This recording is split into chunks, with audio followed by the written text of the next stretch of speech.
Hello नमस्कार, मैं सतीश स्वागत करता हूं आपका मैथ सरा के ऑनलाइन प्लेटफॉर्म पर।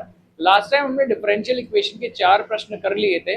आज ये अपना 5वां प्रश्न है और ये फर्स्ट ग्रेड 2024 में आया हुआ है और 25/6/2025 को इसका एग्जाम हुआ था।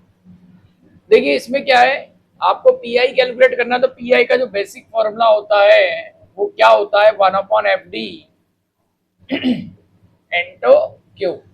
क्यू हमारा क्या है, ई पावर एक्स, और एफ डी क्या है, ये पूरा पार्ट है वाई का गुणांक।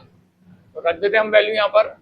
ये आ रहा है D power 4 plus D Q plus D square minus D minus 2 और ई एक्स। देखो यहाँ पर क्या है, जब भी पावर यहाँ पर जो क्यू होता है ई पावर ए एक्स होता है, ये क्या करता है, डी को ए में कन्वर्ट करता है। यहां पर अभी ये हमारा क्या है, 1 है, तो हम क्या करेंगे, जहां भी डी है वहां 1 रख दो। जैसे आप 1 रखने की कोशिश करेंगे, 1 प्लस 1 प्लस 1 माइनस 1 माइनस 2 और ई एक्स, ये आएगा 1/0 ई एक्स। ये मामला क्या हो गया, आपका फेल हो गया। तो कभी भी ई पावर ए एक्स वाले केस में डिनोमिनेटर में 0 आ जाए तो आप क्या कर सकते हैं, हम इसको ऐसा लिख सकते हैं, 1/FD ई पावर ए एक्स रखने पर इसको लिखा जा सकता है x ई पावर ए एक्स अपॉन एफ डैश ए, राइट। तो ये फॉर्मूला हम डायरेक्टली अप्लाई कर सकते हैं। तो मैं यहाँ पर अप्लाई करता हूँ इसको, तो ये बन जाएगा पी आई इक्वल टू, इसका डिफरेंशिएट कर दीजिए, एक्स ई ए एक्स ऊपर आ जाएगा, एक्स ई एक्स, और ई एक्स को मैं पीछे की तरफ लिख देता हूँ अभी, ठीक है। और डिफरेंशिएट करेंगे तो क्या आएगा, ये 4d³ plus 3d² plus 2d minus 1, right. ये वैल्यू आ गई आपके पास। इसका अगर मैं अवकलन करूंगा तो यही पार्ट मुझे मिलने वाला है, राइट। अब हमें क्या करना है, एफ डैश ए, जो आपका एफ डैश आया इसमें ए रख दीजिए, ए बराबर आपका 1 है। तो जैसे आप ए का मान रखेंगे ये बन जाएगा एक्स ई एक्स अपॉन 1 1 1, सारे पॉजिटिव है, तो ये आएगा 4 × 1 प्लस 3 × 1 प्लस 2 × 1 माइनस 1। तो 4 और 3 7 और 2 9, माइनस 1 करोगे तो 8 आएगा। तो यहाँ पर जो पी आई आपके पास आ रहा है वो आ रहा है ई एक्स अपॉन 8। ऑप्शन नंबर आपका बी राइट होगा। क्लियर है। नेक्स्ट क्वेश्चन नंबर 6, ये 2024 में आया हुआ है सेकंड ग्रेड में, और संस्कृत एजुकेशन का जो एग्जाम हुआ था उसमें आया है, और एग्जाम डेट है इसकी 30 दिसंबर 2024। देखिए यहाँ पर एक समीकरण दी गई है आपको, x dy/dx plus y log y equal to xy ex। Exact form वाला क्वेश्चन है लेकिन रिड्यूसिबल फॉर्म है, इसे रिड्यूस करना पड़ेगा एग्जैक्ट फॉर्म में। तो सबसे पहला काम ये होगा कि हम इक्वेशन लिखते हैं, क्या दे रखी है, x dy/dx plus y log y equal to x y e x. आप इस राइट साइड को देखो, यहाँ पर ई एक्स जो फंक्शन होना चाहिए वो एक्स के फॉर्मेट में होना चाहिए, लेकिन एक्स का में एक्स वाई लिखा हुआ है। वैसे तो एक्स को हटाना नहीं चाहिए, हमें वाई को हटाना चाहिए, लेकिन यहाँ पर इसके साथ जो एक्स लिखा हुआ है इस वजह से इसमें पूरी समीकरण में एक्स वाई का हम भाग लगाएंगे। क्लियर। तो जैसे आप एक्स वाई का भाग लगाते हो,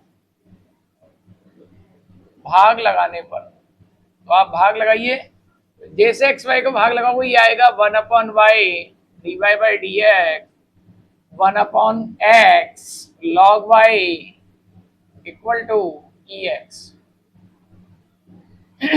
ये आपकी इक्वेशन नंबर 1। अब इसे रिड्यूस कैसे करेंगे, let log y equal to z या p, जो आपकी इच्छा हो लेट ले सकते हो यहाँ पर। तो ये आएगा 1/y dy/dx dz/dx। अब इसकी जगह पर क्या, सॉरी इसकी जगह पर क्या आ जाएगा, dz/dx आ जाएगा फ्रॉम 1। तो इसकी जगह पर तो लिख देता हूं मैं dz/dx प्लस 1/x, इसे हमने z लेट ले रखा है, और ये आपका ex। तो dy/dx plus py equal to q, ये एग्जैक्ट फॉर्म है, उसकी फॉर्मेट में आ गया है। यहाँ पर p की वैल्यू 1/x है और q की वैल्यू e पावर x है। तो अब हम एक काम करते हैं, यहाँ पर हमारा जो आंसर लाना है उसमें देखो ओनली सी आ रहा है, ठीक है। तो सबसे पहले आई एफ कैलकुलेट करते हैं, यहाँ पर क्या आ रहा है। इंटीग्रेटिंग फैक्टर आएगा e to the power integration 1/x dx, जो बन जाएगा e to the power log x। E log 1 होता है तो ये आ जाएगा आपके पास कंप्लीट x। क्लियर। तो अब हम इसमें जनरल सॉल्यूशन लगाते हैं। अभी हमारे पास इतनी जगह नहीं है तो मैं साइड में लिख देता हूँ इसको थोड़ा सा रफ करके। तो अब हम एक काम करते हैं, आई एफ आ गया तो जनरल सॉल्यूशन पर आ जाते हैं इसके। वो होता है y इंटू आई एफ, ये हो जाएगा z इंटू आई एफ आपके पास x है, इंटीग्रेशन q की वैल्यू ई एक्स है इंटू आई एफ, ठीक है, dx प्लस कॉन्स्टेंट z की वैल्यू क्या है आपके पास log y, ये आएगा x log y equal to u into v है तो ये वाला फर्स्ट हो जाएगा, ये वाला सेकंड हो जाएगा, x बाहर integration e x D x minus जो फंक्शन बाहर होता है उसका डिफरेंशिएशन करना पड़ता है, तो x का डिफरेंशिएशन 1 हो जाएगा, again integration e x, u into v वाला फॉर्मूला लगाया प्रोडक्ट रूल, ये वाला dx इस इंटीग्रेशन के लिए, ये वाला dx इस इंटीग्रेशन के लिए। क्लियर। ये आ रहा है x log y equal to x e x minus e x का 2 बार समाकलन करोगे तो ई एक्स ही आएगा, और ई एक्स को आप कॉमन ले सकते हो, प्लस का सी चल ही रहा है यहाँ पर। ये आ रहा है x log y equal to e x common ले लीजिए x माइनस 1 प्लस सी। तो ऐसा कोई ऑप्शन आ रहा है क्या, x log y ई एक्स एक्स माइनस 1 प्लस सी, ऑप्शन नंबर बी।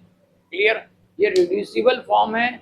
सबसे पहले एक्स वाई का भाग लगाया क्योंकि यहाँ पर y एक्स्ट्रा था और यहाँ पर x एक्स्ट्रा था, तो इन दोनों को हटाना पड़ेगा, इसलिए एक्स वाई का भाग लगाया है। भाग लगाने पर हमने log y को लेट लिया z और डिफरेंशिएट किया तो ये एग्जैक्ट फॉर्मेट में आ गया। इसमें p और q मेंशन कर दिया, इंटीग्रेटिंग फैक्टर निकाला है, इंटीग्रेटिंग फैक्टर निकालने के बाद जनरल सॉल्यूशन लगाया है फॉर्मूला, जो y into I F equal to integration of I F into Q D X plus C होता है। क्लियर है।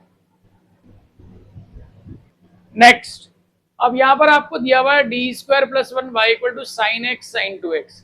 अगर आप इसका q वाला पार्ट देखेंगे तो ये साइन एक्स साइन 2x है, तो यहाँ पर आपको सबसे पहले 2 साइन ए साइन बी का ट्रिग्नोमेट्रिक फॉर्मूला अप्लाई करना पड़ेगा। पहले हम उसी को देख लेते हैं। देखो 2 साइन ए साइन बी ये होता है cos a minus b minus cos a plus B, right. तो आपका जो गिवन क्वेश्चन है वो कन्वर्ट हो जाएगा कुछ इस तरह से, साइन एक्स साइन 2x को हम इसमें कन्वर्ट करेंगे तो ये आ जाएगा cos a minus b minus cos a plus b, ये हो जाएगा d square plus 1 y equal to cos x और माइनस कॉस 3x। अच्छा, cos minus theta minus cos theta नहीं होता, cos minus theta cos theta होता है, इसलिए इस माइनस का कोई फर्क यहाँ नहीं पड़ेगा, राइट। ये आपका कंप्लीट क्यू है। अब हम पी आई अप्लाई कर सकते हैं। पी आई पूछा हुआ है आपसे यहाँ पर, तो पी आई का फॉर्मूला होता है 1/FD मतलब डी स्क्वायर प्लस 1 और ये दोनों आ जाएंगे, राइट।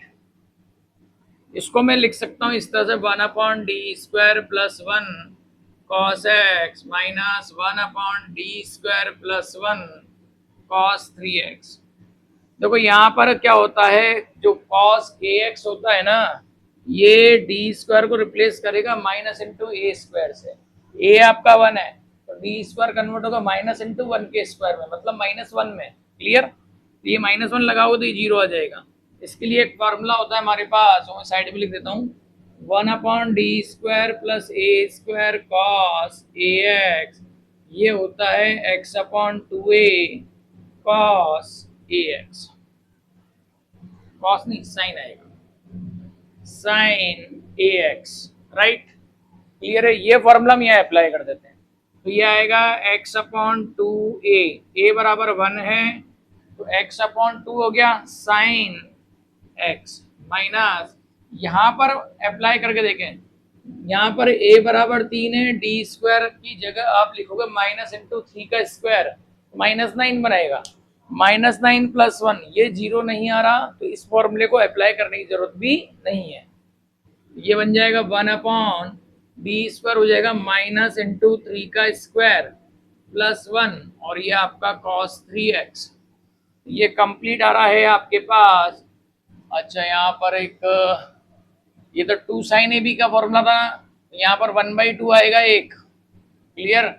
क्योंकि हमारे पास 2 गिवन नहीं है प्रश्न के अंदर, वहां पर 2 साइन एक्स साइन 2x नहीं है, तो ये मैं बाद में अप्लाई कर देता हूँ इस पूरे में अपॉन 2। ये 1/2 बाहर निकाल देते हैं कंप्लीटली, ताकि कैलकुलेशन से एकदम बाहर रहेगा तो कोई प्रॉब्लम भी नहीं आएगी।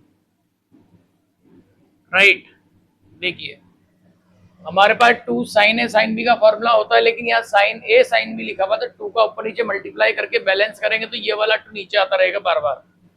क्लियर है? ये यहाँ लिख दिया और ये दोनों इधर है। राइट, तो ये आ रहा है हमारे पास 1/2, ये हो जाएगा x साइन एक्स अपॉन 2, ये हो जाएगा माइनस का 9 बन रहा है प्लस का 1 मतलब माइनस का 8, minus minus plus cos x upon 8। इस 1/2 को अंदर मल्टीप्लाई कर दो, जैसे मल्टीप्लाई करोगे ये आएगा 2 इंटू 2 4, तो 1/4 x sine x plus 2 into 8 1/16 cos x। आप देखिए कौन से ऑप्शन में आ रहा है, x साइन एक्स अपॉन 4 और यहाँ cos 3x आ रहा है। लिखने में जल्दबाजी में गड़बड़ हो गई, और cos 3x upon 16 option number A में आएगा। क्लियर है? यहाँ पर क्या है, एक गलती हमने 2 की करी थी, 2 को हमने करेक्ट कर दिया, एक गलती 3 की करी थी, उसको भी हमने करेक्ट कर दिया। क्लियर है? इसका जो आंसर आना चाहिए वो ऑप्शन नंबर ए आना चाहिए, x upon 4 sine x 1/16 cos 3x।